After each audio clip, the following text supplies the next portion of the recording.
Dear students, today we are going to start new chapter Electricity and Lightning, class 8th Science.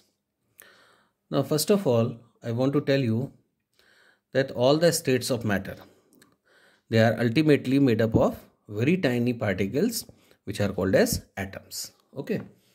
Now atoms, they are also comprised of three subatomic particles. The first subatomic particle is electron, which is negatively charged. The second subatomic particle is proton, which is positively charged. And the third subatomic particle is neutron, which is neutral or having no charge. Now out of these three subatomic particles, I want to tell you that electrons are having least mass. Okay. So we can say the electrons can be moved inside or outside the atom. Now, a body gets charged due to the flow of negatively charged subatomic particles, that is electrons. The electrons can move because they are having negligible mass. Now, the object which gain electrons, they will attain negative charge. Okay, as we have discussed that electrons have negative charge, so any object which accept electrons, means which accept negative charge, will finally attain the negative charge. Whereas the object which lose electron means, students, losing negative charge. The object which lose electron will attain positive charge. Okay. And the flow of charge constitutes electric current. Means in any conductor or in any conducting medium, if electrons are flow, if charges are flow per unit time, then it will constitute the current.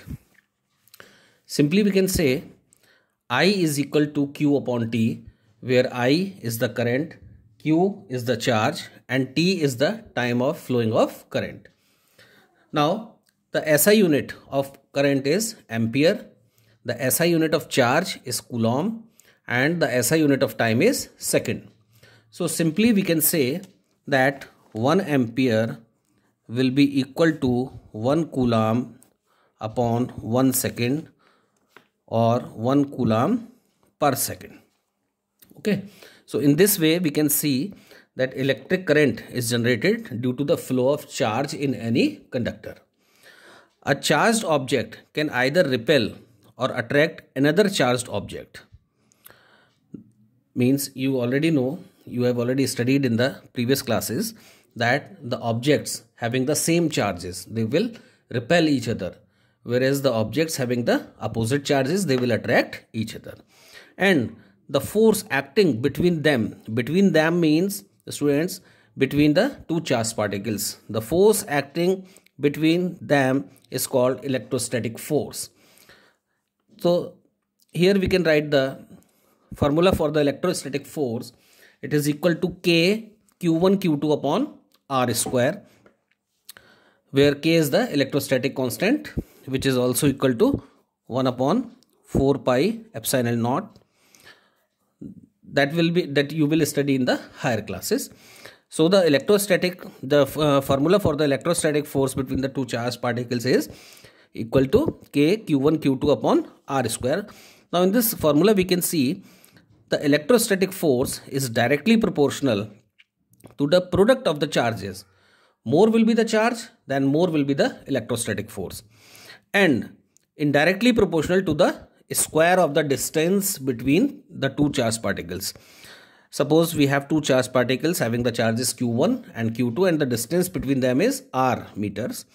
So if we increase the distance, then the electrostatic force will be decreased.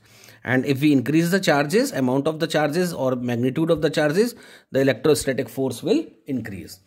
Okay. Thank you very much.